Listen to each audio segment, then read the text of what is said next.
Primeiro gostaria de falar, novamente, acho que todo mundo falou sobre isso, mas é muito verdadeira a emoção que a gente sente de estar sentada nesse lugar e olhar para o lado e ver tantos rostos negros de tantas mulheres lutadoras. É um privilégio, uma honra e uma satisfação enorme essa composição, olhar para vocês e saber que sempre estivemos, mas agora, nesse período tão duro, estaremos de mãos dadas juntas.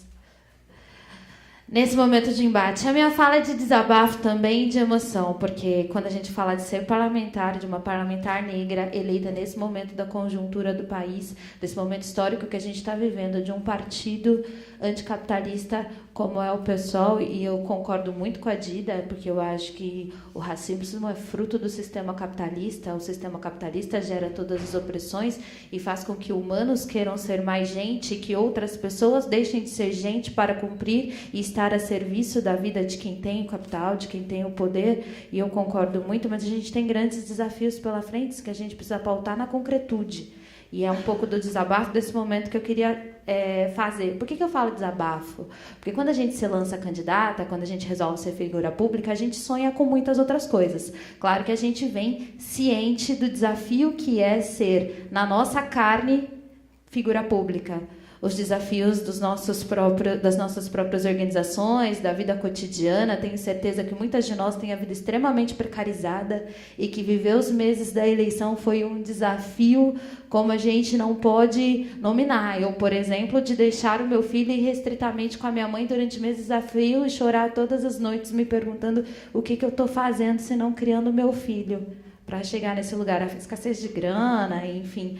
Tenho certeza que foi muito difícil. Mas a gente sonha. Eu, por exemplo, como militante ecossocialista, queria pautar o racismo ambiental. Queria chegar no parlamento dizendo que quando sobe algum grau na temperatura do mundo, porque a gente usa carro, quem morre por doenças, por falta de alimento, por falta de água, é a população mais vulnerável nas favelas. E essa população tem cor.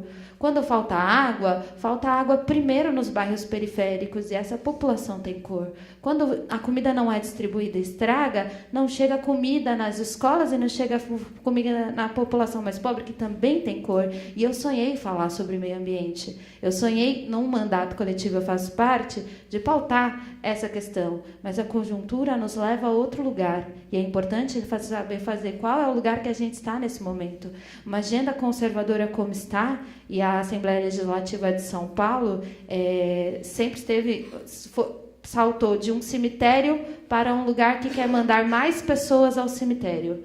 Porque nós temos uma maioria de deputados do PSL, alguns coronéis, um governador que se elegeu dizendo que no mandato dele o policial vai atirar para matar. E a gente sabe quem morre quando a polícia atira para matar.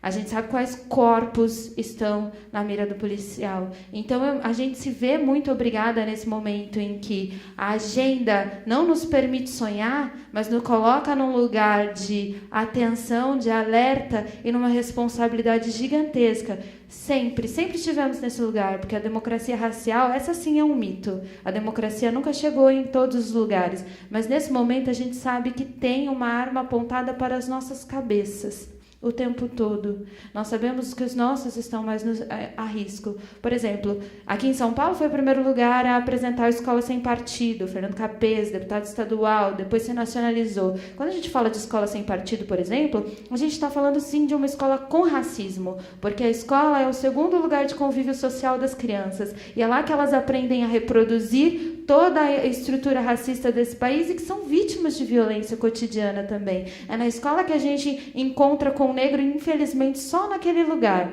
de escravo, não de escravizado, porque ele não é humano, ele é um objeto, escravo, utilizado.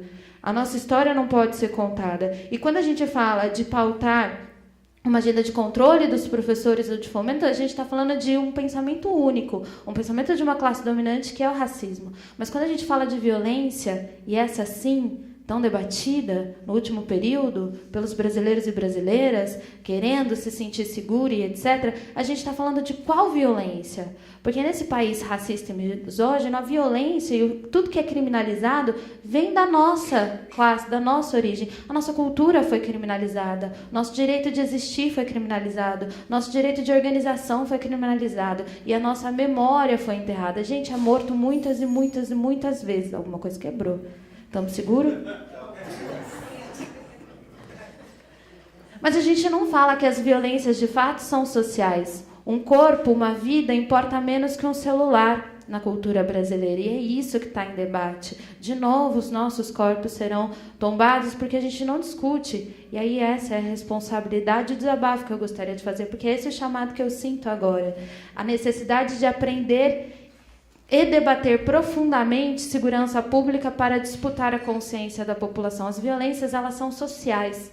Todas as violências são causadas pela institucionalidade ou por falta de política. A violência, ela vem da fome, ela vem do desemprego, ela vem da falta de acesso. A violência, ela vem da escassez. E a escassez, no caso do Brasil, não é na falta de ter, né? Porque a gente tem recurso, a gente tem comida, a gente tinha água, mas a gente cagou nela toda.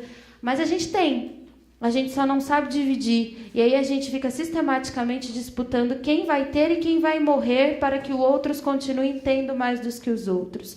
Então a gente sente agora, nesse momento, como parlamentar eleito, e eleito numa Assembleia Legislativa como a de São Paulo, para um governo como a do Dória, quem é aqui de São Paulo já sentiu o que é o governo do João Dória, lobista, que tirou o acesso, que quis tirar das crianças o acesso à comida de verdade, como se a gente não precisasse ter acesso ao sabor, ao cheiro, ao tato, querendo colocar ração na merenda escolar, que tirou cobertores da população em situação de rua, que quis expulsá-los do seu centro, que fez operações racistas e misóginas na Cracolândia e que vem de novo pautando. Foi o primeiro a colocar um militar na Secretaria de Segurança Pública, já demonstrando para onde vai esse governo. Então a gente está olhando esse momento com bastante atenção.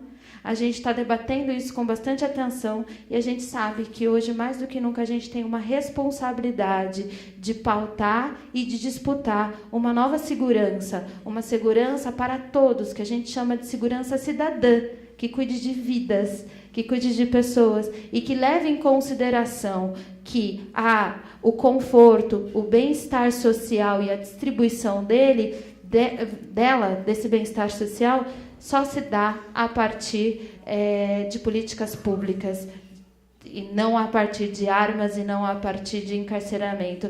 Presídios também, alguém falou aqui antes de mim, está na agenda de João Dória. Ele disse que quer privatizar e acelerar. E a gente sabe que o João Dória é um lobista, né? Tem grande facilidade de trânsitos e de facilidade para concretizar o que ele quer fazer. E a gente sabe também que ele quer usar o governo do estado de São Paulo como um trampolim para ser herdeiro do Bolsonaro. Bolsonaro que, com a sua trupe, mas não só do que ele, porque eu acho que esse país de fato é racista, que esse país de fato é machista, e a gente está falando isso há muito tempo, não é de hoje que a gente vem falando, né? Tudo isso só saiu do armário novamente.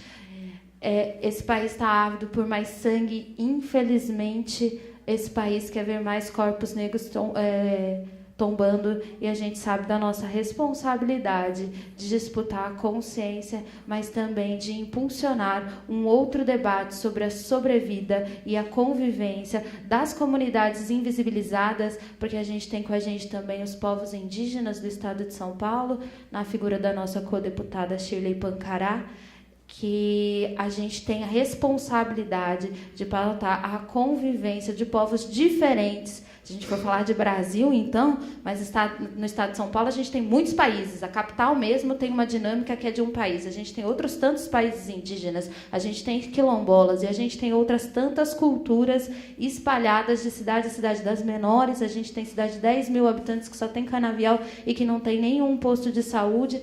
As maiores, como a capital de São Paulo, mas nenhuma delas em que as diferenças, e nós somos todos diferentes. Esse negócio de que nós somos iguais é coisa de cristão, europeu, para nos tornar iguais a eles, mas nós somos diferentes. E por saber que dentro do estado de São Paulo há tantas diferenças, a gente precisa descobrir o quanto mais rápido, e aí voltando ao meu desabafo, porque a gente sonhou com um monte de coisas, mas agora a gente sente a responsabilidade de focar numa coisa prioritariamente, que é descobrir uma forma de como todos nós, tão diferentes, vamos viver em paz, sem morrer e sem sermos mortos aqui no estado de São Paulo. É isso. Obrigada.